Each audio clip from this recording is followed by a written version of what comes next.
গরম বাড়ার সাথে সাথে মশার উপদ্রব চারিদিকে প্রচণ্ড বেড়ে যায়। আর এই মশার হাত থেকে বাঁচার জন্য আমরা বাজার থেকে বিভিন্ন ধরনের কেমিক্যালযুক্ত ওষুধ, মসকুইটো, মর্টিন, মশা মারার ধূপ এইসব কিনে নিয়ে আসি। আর এগুলো ব্যবহার করা কিন্তু একদমই ভালো নয়, আমাদের স্বাস্থ্যের চরম ক্ষতিও করে থাকে। বিশেষ করে বাড়িতে যদি বয়স্করা থাকে বা ছোট বাচ্চারা থাকে, তাদের কাছে কিন্তু একদমই ব্যবহার করা উচিত নয়। তাই আমি আপনাদের কাছে এমনই একটা ঘরোয়া টোটকা মশা তাড়ানোর শেয়ার করব, যেটা ব্যবহার করলে আপনারা দেখবেন বিশ্বাসই করতে পারবেন না, আপনাদের বাড়ি থেকে মশা 100% চলে যাবে। তাহলে চলুন শুরু করা যাক।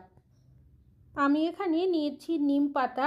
আপনারা যদি এই নিম পাতা ঠিকঠাকভাবে ব্যবহার করেন তাহলে বিশ্বাস করুন এটা এতটাই কাজের, আপনি অবাক হয়ে যাবেন। নিম পাতার মধ্যে এমনই একটা স্মেল থাকে যেটা আমরা নর্মালি খুব একটা না পেলেও এটা কিভাবে ব্যবহার করলে স্মেলটা খুব বেশি স্ট্রং হয়ে যাবে সেটাই আপনাদের কাছে শেয়ার করব। ভিডিওটা স্কিপ না করে দেখুন, না হলে কিন্তু বুঝতে পারবেন না।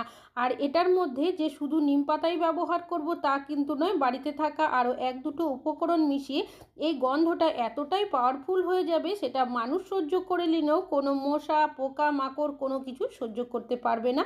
তো আমি এখানে বেশ কিছুটা নিম পাতা নিয়েছি। তো নিমের পাতার যে ডালগুলো রয়েছে সেখান থেকে পাতাগুলোকে সবার প্রথমে আলাদা করে নিতে হবে। নিম পাতার ব্যবহার আমরা কিন্তু বিভিন্নভাবে করে থাকি, তবে আজ কিন্তু মশা তাড়ানোর ক্ষেত্রে ব্যবহার করব। কিভাবে ব্যবহার করব সেটাই আপনাদের কাছে শেয়ার করব। আমি এখানে একটা মিক্সার জারের মধ্যে নিম পাতাগুলোকে নিয়ে নিয়েছি। এর মধ্যে দিয়ে দিতে হবে সামান্য পরিমাণের জল। আপনারা চাইলে নিম পাতাগুলো শিলপাটাতেও বেটে নিতে পারেন, বা যদি হাম্বরদিস্তা ব্যবহার করেন সেটারও ব্যবহার করতে পারেন।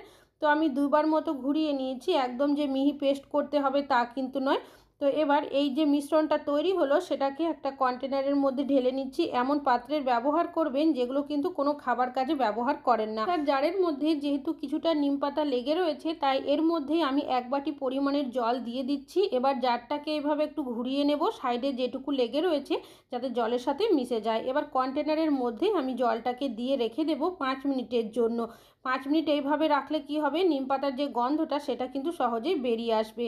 এবার এখানে আমি নিয়ে নিয়েছি 5 মিনিট পর যে কর্পূর হয়ে থাকে, পুজোতে ব্যবহার করি সেই কর্পূরটাকে হাত দিয়ে গুঁড়ো করে এর মধ্যে দিয়ে দিচ্ছি। এবার এর মধ্যে আপনারা কি করবেন, আরও একটা উপকরণ দেবেন। নিয়ে নিয়েছি এখানে বেশ কিছুটা লবঙ্গ। লবঙ্গর মধ্যেও একটা স্ট্রং গন্ধ থাকে, তবে ডাইরেক্ট ব্যবহার করা যাবে না, এটাকেও কি করতে হবে একটু থেতো করে নিতে হবে যাতে করে গন্ধটা বেরিয়ে আসে। তো দেখতেই পাচ্ছেন লবঙ্গটাও কিন্তু থেতো করা হয়ে গেছে। ব্যবহার করা হয়েছে নিমের পাতা, কর্পূর আর দেওয়া হচ্ছে লবঙ্গ।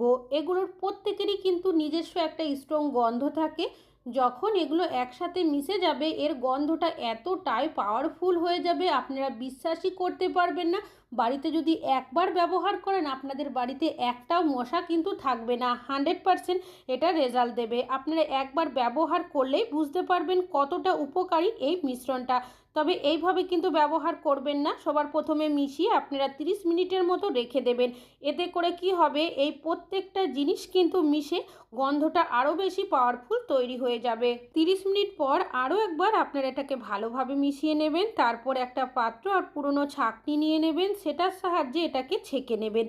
যেহেতু কিছুটা নিমের পাতার অংশ লবঙ্গ রয়েছে তাই ছাঁকনির সাহায্যে যদি ছেঁকে নেন সেক্ষেত্রে আপনাদের ব্যবহার করার সময় সুবিধা হবে। তাছাড়াও সব উপকরণগুলো যেহেতু জলের সাথে মিশেই গেছে এই গন্ধটাও কিন্তু অনেকটাই পাওয়ারফুলও হয়ে গেছে। কিভাবে ব্যবহার করবেন, এখানে একটা স্প্রে বোতল নিয়েছি, তার মধ্যে আমি এই মিশ্রণটাকে কিছুটা পরিমাণের ভরে নিচ্ছি আর কিছুটা সাইডে রেখে দেব। যেহেতু এখানে লবঙ্গ আর কর্পূরের ব্যবহার করা হয়েছে এই মিশ্রণটা কিন্তু সহজে খারাপ হবে না।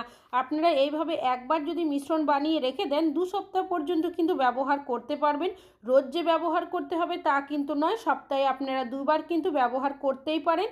তো কোথায় ব্যবহার করবেন, কিচেনে অনেক সময় মশার উপদ্রব অনেকটাই বেশি হয়ে যায়, কেন কি জানালার সাইড দিয়ে অনেক সময় মশারা দেখবেন ভেতরে চলে আসে। তো কিচেনের যে জানালার সাইডে থাকে তার মধ্যে অবশ্যই আপনারা এই সলিউশনটাকে এইভাবে স্প্রে করে রাখবেন। দেখবেন এই গন্ধটা এতটাই পাওয়ারফুল কোনোভাবেই কিন্তু মশারা বাড়ির বাইরে থেকে ভেতরে আসবে না। তাছাড়াও সন্ধ্যাবেলা বা রাত্রেবেলা যদি কোনো কারণবশত বাইরের দরজা খোলা হয় দেখবেন বাড়ির বাইরে থেকে ভেতরে কিন্তু মশারা চলে আসে। তো দরজার সাইড করে আপনারা এইভাবে মিশ্রণটা দিয়ে রাখবেন। এর গন্ধের কারণে দেখবেন বাড়ির ভেতরে কোনোভাবেই মশা কিন্তু আসবে না।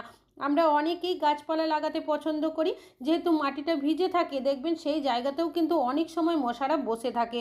তো কিছুটা আপনারা মিশ্রণ এইভাবে করে গাছের মধ্যে যদি দিয়ে দিতে পারেন, মশারা যদি থেকে থাকে সাথে সাথেই পালিয়ে যাবে। অনেক সময় দেখবেন গাছের মধ্যে ছোটোখাটো পোকা লেগে যায়, পাতাগুলো নষ্ট হয়ে যায়, বৃদ্ধি ঠিকঠাকভাবে হয় না।